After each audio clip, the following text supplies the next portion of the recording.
Financial management BBA third year এবং fourth ইয়ারের chapter capital budgeting and risk analysis থেকে আজকে 1 নম্বর ক্লাস নিচ্ছি।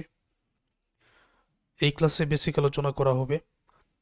অধ্যায়ের অঙ্কের সমাধান করার জন্য অনেকগুলো সূত্র শিখতে হবে, সেই সূত্রগুলো আমরা হাতে কলমে শিখব। অতএব ধৈর্য ধরে প্রথম থেকে শেষ পর্যন্ত এই ক্লাসটা ভালোভাবে দেখে নিতে হবে। আমরা অধ্যায়ের নাম দেখতে পাচ্ছি capital budgeting and risk analysis.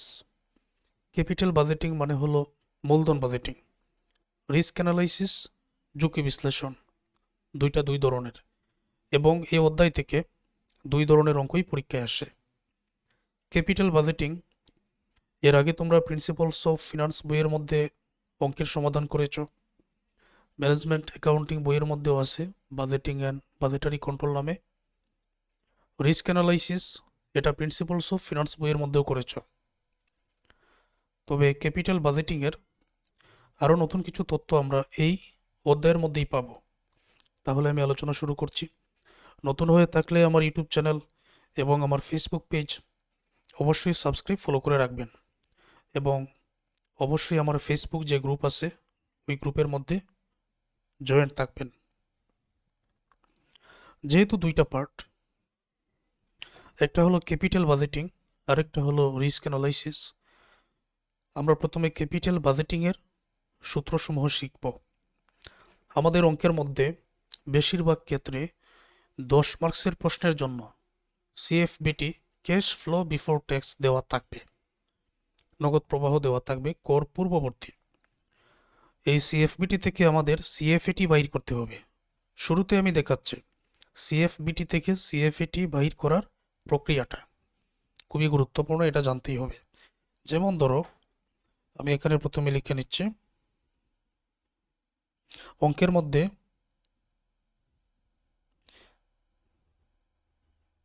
সিএফবিটি দেওয়া আছে, ধরে নিলাম। এই সিএফবিটি থেকে আমাকে মাইনাস করতে হবে ডেপ্রিসিয়েশন, তাহলে আমি এখানে মাইনাস করে দিচ্ছি। অর্থাৎ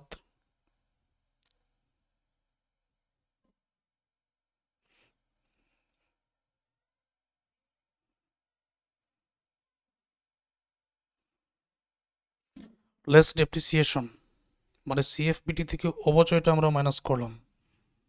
সিএফবিটি থেকে অবচয়টা মাইনাস করে দিলে এখানে থাকবে ইবিটি।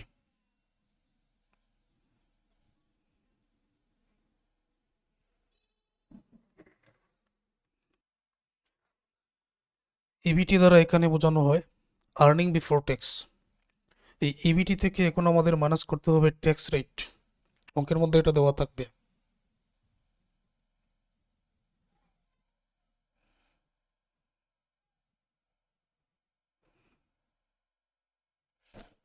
ইবিটি থেকে যদি আমরা ট্যাক্স রেটটা মাইনাস করি তখন এখানে পাওয়া যাবে ইএটি।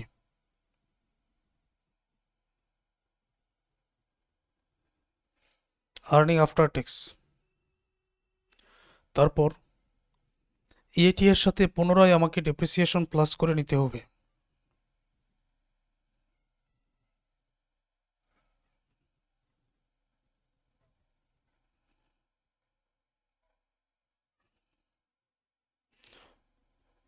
পুনরায় ডেপ্রিসিয়েশন প্লাস করে নিলে ইএটি এর সাথে আমি এখানে পেয়ে যাব সিএফএটি।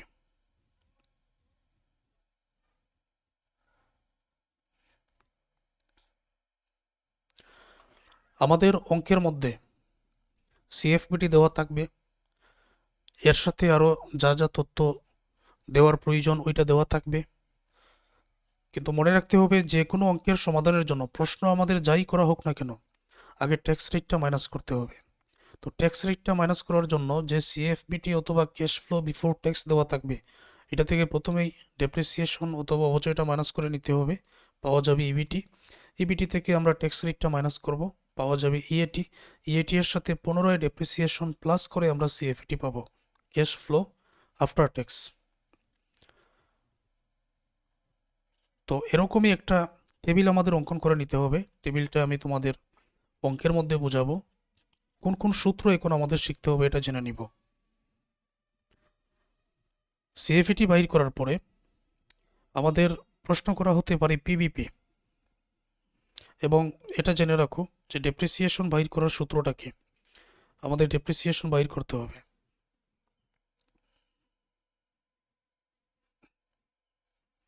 এটা আমি এখানে লিখে দিচ্ছি।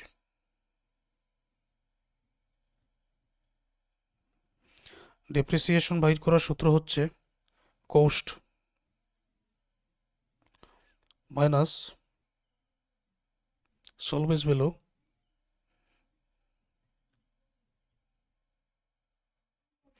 Assets life.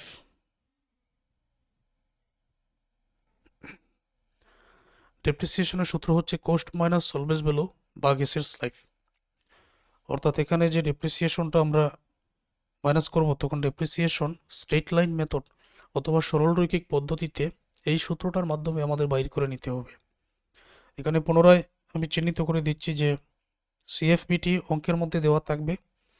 এটা থেকে ডেপ্রিসিয়েশন মাইনাস করলে ইবিটি পাওয়া যাবে, ইবিটি থেকে ট্যাক্স রেট মাইনাস করলে ইএটি পাওয়া যাবে, ইএটির সাথে পুনরায় ডেপ্রিসিয়েশন এখানে প্লাস করলে সিএফইটি পাওয়া যাবে, এবং ডেপ্রিসিয়েশন বাইর করার সূত্র এটা। এখন প্রশ্নের মধ্যে আমাদের বলা হবে পিবিপি বাইর করার জন্য পেব্যাক পিরিয়ড। এখন আমরা সূত্র সময় এখানে জেনে নিব।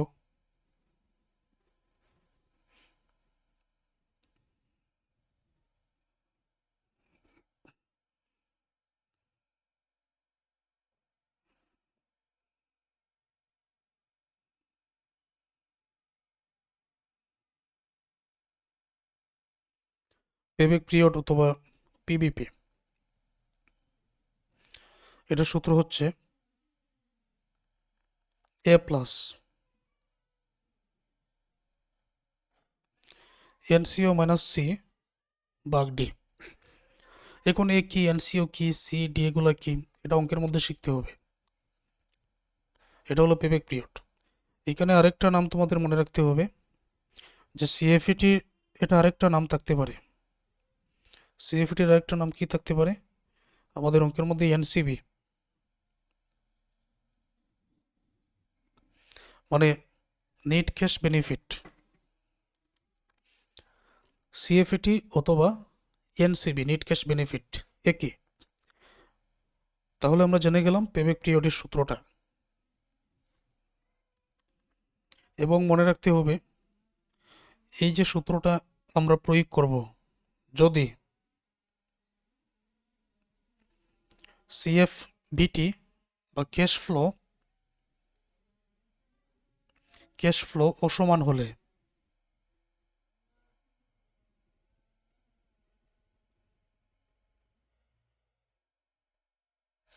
এটা নোট করে রাখতে হবে যে পেব্যাক পিরিয়ডের এই সূত্রটা আমরা বসাবো। এটা আরেকটা নাম হলো পিবিপি, এ প্লাস এনসিও মাইনাস সি ভাগ ডি, যদি ক্যাশ ফ্লো অসমান হয় অঙ্কের মধ্যে দেওয়া থাকলে। তো যদি ক্যাশ ফ্লোটা সমান হয় তখন কি? তখন পিবিপি। পেব্যাক পিরিয়ডের সূত্রটা হবে উপরে এনসিও দ্বারা বোঝায় নেট ক্যাশ আউটলে, এবং নিচে বসবে সিএফএটি,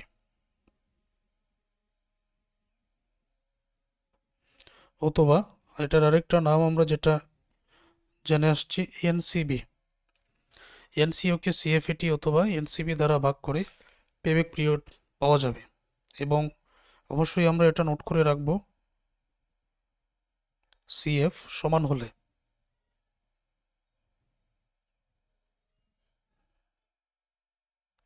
প্রতি বছর যদি ক্যাশ ফ্লো সমান হয় তখন এই সূত্রটা, আর প্রতি বছর ক্যাশ ফ্লো অসমান হলে এই সূত্রটা আমাদের শিখতে হবে। তো পেব্যাক পিরিয়ডের সূত্রটা আমরা জেনে গেলাম। তারপর এআরআর,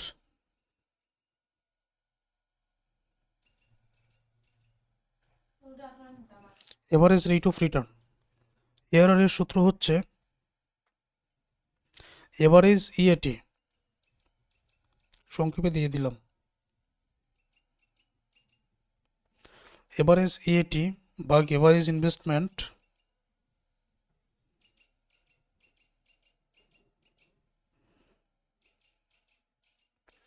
এভারেজ ইএটি ভাগ এভারেজ ইনভেস্টমেন্ট ইন্টু 100। এখন এভারেজ ইএটি বাইর করার জন্য আলাদা একটা সূত্র আছে, তো এটা আমি এখানে লিখে দিচ্ছি।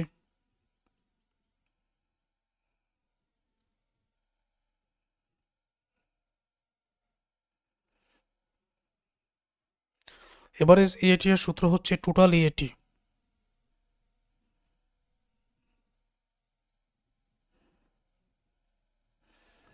এক্সপেক্টেড লাইফ বছর সংখ্যা, টোটাল ইএটি ভাগ লাইফ। তারপর এভারেজ ইনভেস্টমেন্ট, এটারও একটা সূত্র আছে,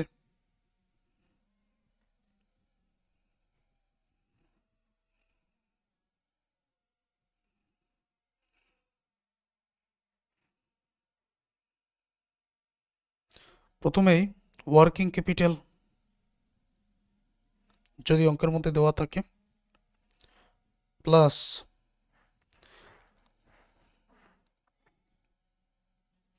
এনসিও প্লাস সোলভেজ ভ্যালু ভাগ 2। এভারেজ ইনভেস্টমেন্ট বাইর করার এই সূত্রটা আমাদের জেনে নিতে হবে। তো এই তথ্যটা যখন average rate of return ARR পুনরূপ হলো এভারেজ রেট অফ রিটার্ন বাইর করার সূত্রটা, তখন এভারেজ এটি বাইর করার আলাদা সূত্র এটা, এভারেজ ইনভেস্টমেন্ট বাইর করার আলাদা সূত্র এটা। তারপর আমাদের প্রশ্ন করা হতে পারে ROI, অনেক কিছুই বোঝার আছে, অনেক সূত্র আছে।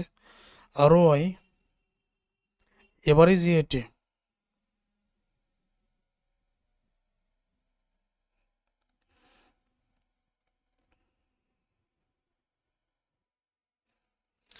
ROI দ্বারা বোঝায় return on original investment.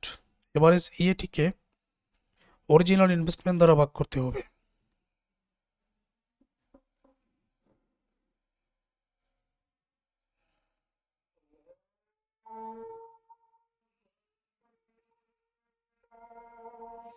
Original investment দ্বারা ভাগ করতে হবে এবং 100 দ্বারা গুণ করতে হবে। সূত্রগুলো অবশ্যই খাতায় তুলে নেবেন আমার সাথে সাথে। ওকে, তারপর এনপিভি বাইর করার জন্য আলাদা আরেকটা সূত্র আছে, এই সূত্রটা আমি এখানে লিখে নিচ্ছি।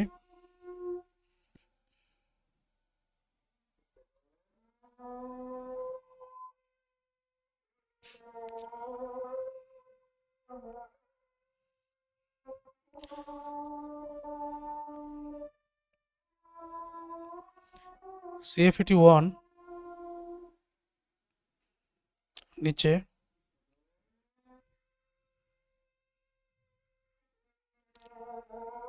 1 plus K1 plus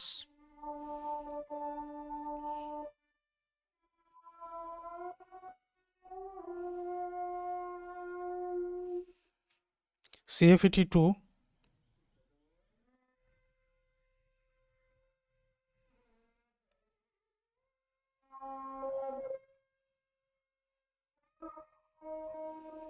1 plus K2 plus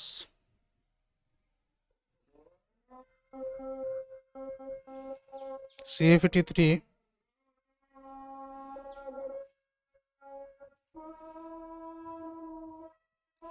1 plus K3, এরকম ডট ডট যতটা থাকবে, এবং শেষে একেবারে মাইনাস করতে হবে ANCO। অঙ্কটার মধ্যে CFET দেওয়া থাকবে।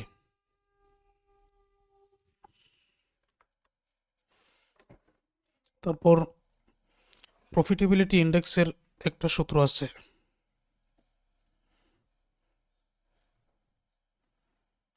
এটার সংক্ষিপ্ত নাম হলো PI। সূত্রটা হচ্ছে present value, total present value, total present value ভাগ PB of NCO।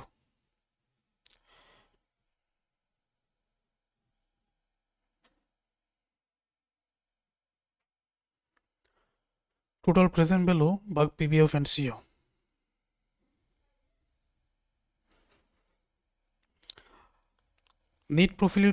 NEET profitability index, এটার আরেকটা সূত্র আছে, আমরা এখানে জেনে নিব।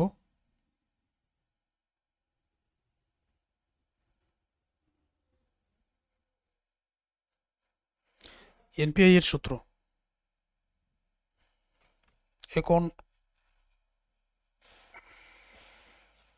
এনপিবি উপরে, নিচে পিবি অফ এনসিও।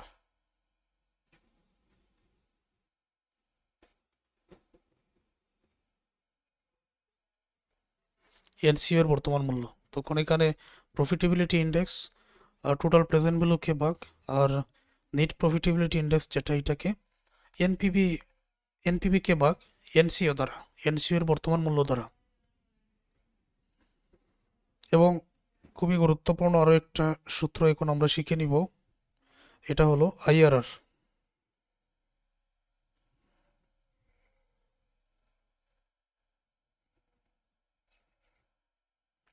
আইআরআর দ্বারা বোঝায় ইন্টারনাল রেট অফ রিটার্ন। সূত্রটা হচ্ছে এ প্লাস সি, নিচে C minus D into B minus A. এখন আমরা জেনে নিব যে এখানে যে এ বি সি আছে এগুলো আসলে কি।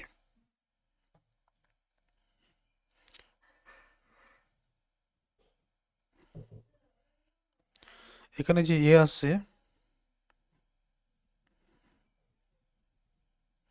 এ দ্বারা কি বোঝায়, বি দ্বারা কি বোঝায়, সি দ্বারা কি বোঝায় এবং ডি দ্বারা কি বোঝায়। এখানে এ দ্বারা বোঝায় লোয়ার ডিসকাউন্ট রেট, মানে নিম্নবাট্টার হার। আমরা এখানে লিখে নিব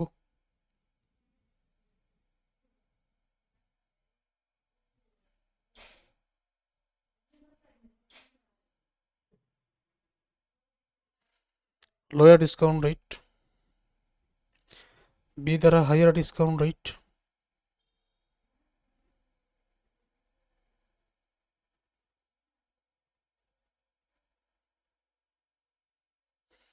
সি দ্বারা বোঝায় NPV of lower discount rate. এখানে লোয়ার ডিসকাউন্ট রেট যা থাকবে, প্রয়োগটা তো আমরা অঙ্কের মধ্যে বুঝবো, লোয়ার ডিসকাউন্ট রেট যা থাকবে ওইটার এনপিভিটা এখানে আনতে হবে, এটা হলো সির মান।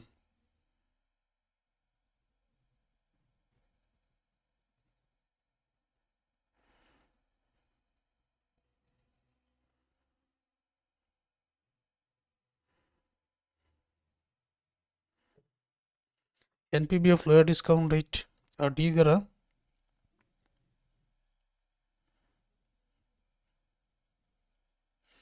এনপিভি অফ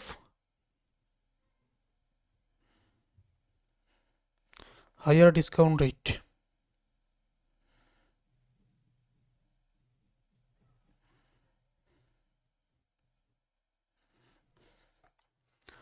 এ দ্বারা লোয়ার ডিসকাউন্ট রেট, বি দ্বারা হাইয়ার ডিসকাউন্ট রেট, সি দ্বারা NPV of lower discount rate, D দ্বারা NPV of higher discount rate.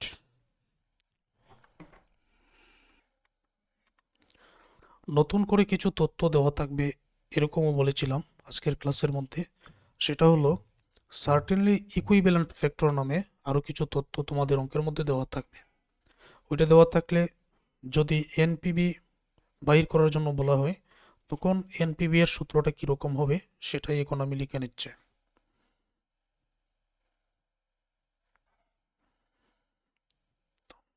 যদি দেওয়া থাকে আরএডিআর একটা মান দেওয়া থাকবে, আর সার্টেনলি ইকুইভ্যালেন্ট অঙ্কের মধ্যে দেওয়া থাকবে।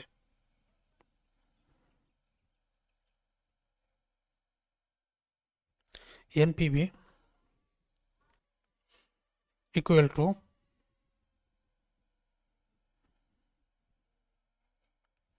সিএফএটি,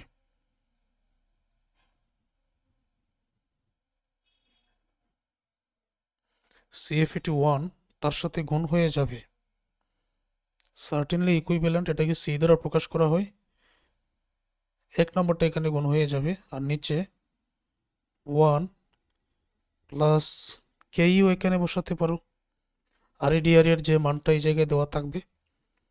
তো এখানে আমরা লিখে নিলাম, সংক্ষেপে লিখে নিলাম আর risk free rate of return, অবশ্যই এখানে এন, তারপর প্লাস। তো এরকম যতটা থাকবে, যত বছরের থাকবে, যেমন এখন আমি লিখলাম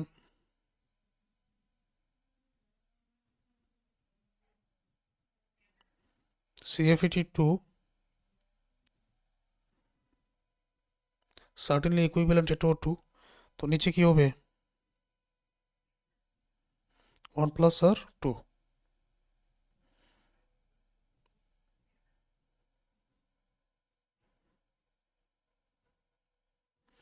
CFET 3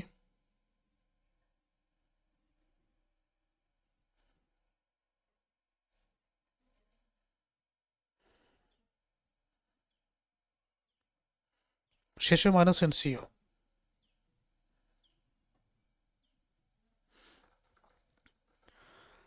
এনপিভির এই সূত্রটা তোমাদের জানা থাকতে হবে।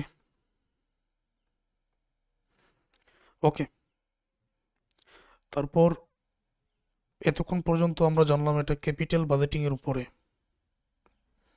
আমাদের আরেকটা নিয়মের অঙ্ক থাকবে, প্রবাবিলিটি দেওয়া থাকবে।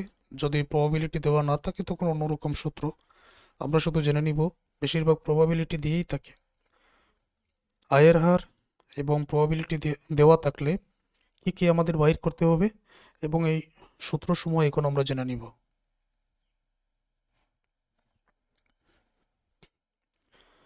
তাহলে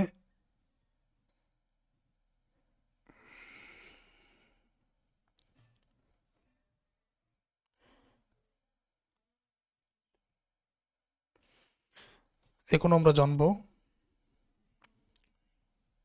রিস্ক অ্যানালাইসিস।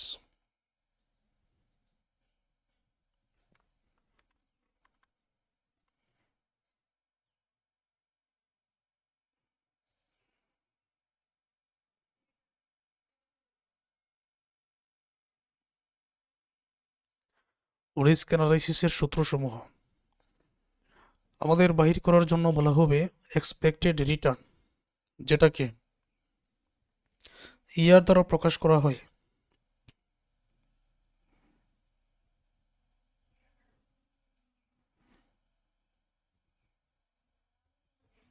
সূত্র হলো summation R I into PI, summation R I into PI. তারপর আমাদের স্ট্যান্ডার্ড ডিভিয়েশন বাইর করার জন্য বলা হবে স্ট্যান্ডার্ড ডিভিয়েশন। স্ট্যান্ডার্ড ডিভিয়েশন এটাকে সিগমা দ্বারা প্রকাশ করা হয়।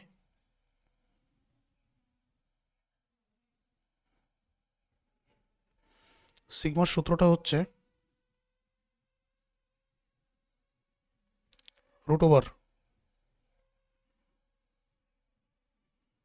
Summation R I, R I মানে রিটার্ন, আয়ের হার দেওয়া থাকবে, তো এটা আমরা ওইভাবে লিখে নিব।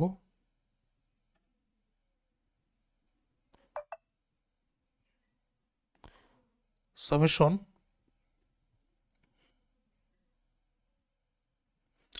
আর আই মাইনাস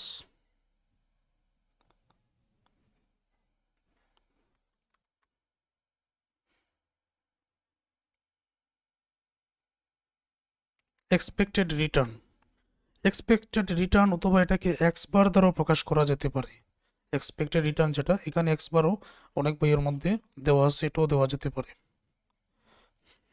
এখানে এক্সপেক্টেড রিটার্ন একটা প্রথম বন্ধনী থাকার কারণে এখানে দ্বিতীয় বন্ধনীটা দেওয়া হয়েছে। উপরে স্কোয়ার, তারপর পিআই দ্বারা গুণ, প্রবাবিলিটি দ্বারা গুণ। এটা হলো সিগমের সূত্র। বিভিন্ন সিদ্ধান্ত নেওয়ার জন্য কোএফিসিয়েন্ট অফ ভেরিয়েন্স বাইর করার প্রয়োজন পড়বে, এটাকে সিবি দ্বারা প্রকাশ করা হয়।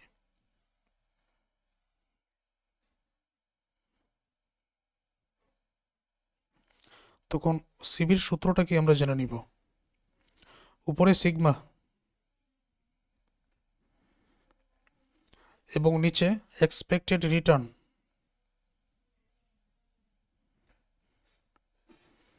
এবং এটাকে 100 দ্বারা গুণ। এগুলো হলো প্রধান সূত্র রিস্ক অ্যানালাইসিস। যদি এই প্রবাবিলিটি দেওয়া থাকে তখন এই সূত্রসমূহ দ্বারা অঙ্কের সমাধান করতে হবে। সিএপিএম এর আরও একটা সূত্র আমি এখানে লিখে দিচ্ছি, এটারও কিছু অঙ্ক চলে আসে এই চ্যাপ্টার থেকে।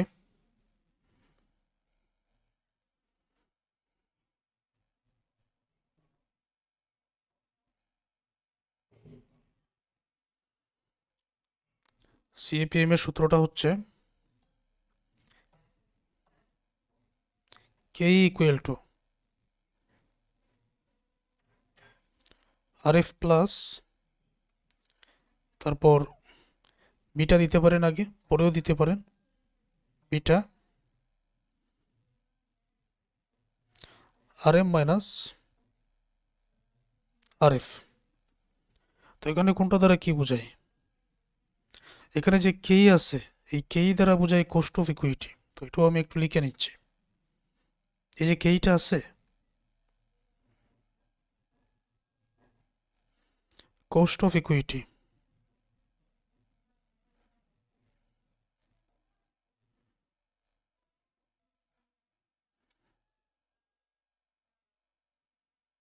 Cost of equity capital. আর এফ দ্বারা risk free rate of return,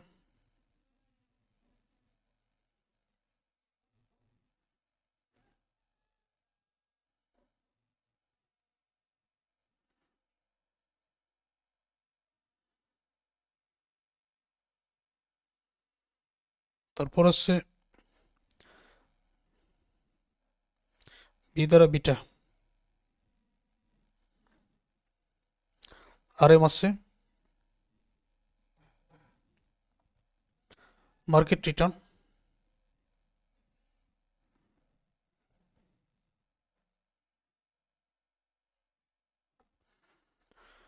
এই একটা সূত্র আমাদের প্রয়োজন পড়বে। এখন শুরু থেকে অনেক কিছুই আমরা শিখলাম, এখানে দেখলাম, এগুলো তো পরবর্তী ক্লাসে আমরা প্রয়োগটা দেখব কখন কোন সূত্র ব্যবহার করা হবে। এটার বাহিরেও আরও কিছু সূত্র আছে যেটা আমাদের শিখতে হবে। কিছু অঙ্কের মধ্যে প্রবাবিলিটি এবং নিট ক্যাশ ফ্লো দেওয়া থাকে, তো এটার জন্য কিছু সূত্র না জানলেই নয়। সেই সূত্রসমূহ আমি এখানে লিখে দিচ্ছি, এগুলোই জানতে হবে। যে অঙ্কের মধ্যে দেওয়া থাকবে কি নিট ক্যাশ ফ্লো মানে এনসিএফ, এবং প্রবাবিলিটি।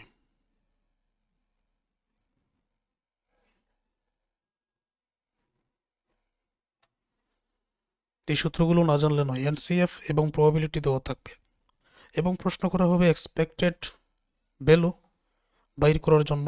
তখন এটাকে অবশ্যই এরকম প্রকাশ করা যেতে পারে। তো আমি এটা লিখে নিচ্ছি,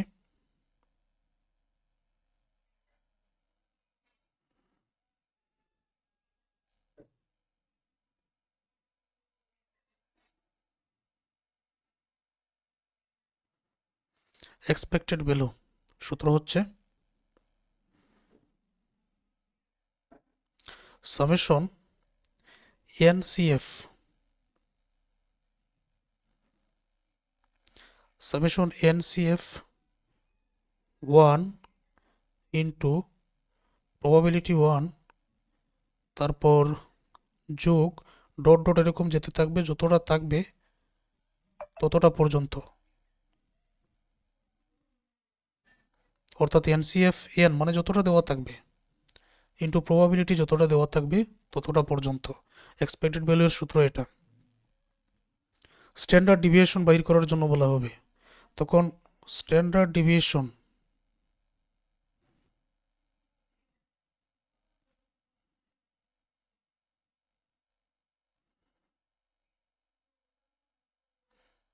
সিগমা এর সূত্র root over summation NCF minus expected value, অবশ্যই এটাকে স্কোয়ার করে প্রবাবিলিটি দ্বারা গুণ করতে হবে। এই হলো এই সূত্রটা আমরা প্রয়োগ করবো অঙ্কের মধ্যে, স্ট্যান্ডার্ড ডেভিয়েশন। তারপর আরেকটা আমাদেরকে এখানে বলা হবে এনপিভি বাইর করার জন্য যদি এরকম দেওয়া থাকে, এনপিভি এর সূত্র হবে যদি এই এনসিএফ বা নেট ক্যাশ ফ্লো এবং প্রবাবিলিটি দেওয়া থাকে আর এনপিভি বাইর করার জন্য বলে, তখন আমরা এনপিভি এর সূত্রটা হবে এরকম, এক্সপেক্টেড ভ্যালু 1, মানে দুইটার মধ্যে কম্পেয়ার করে বোঝানোর জন্য বলা হবে। আর নিচে 1 plus R1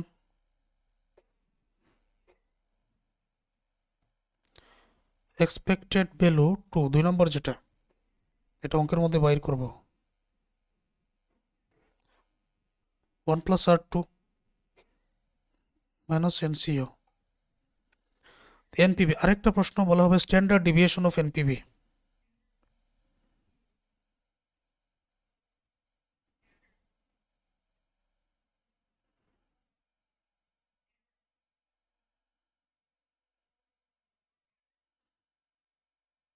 standard deviation of NPV, এটার সূত্রটা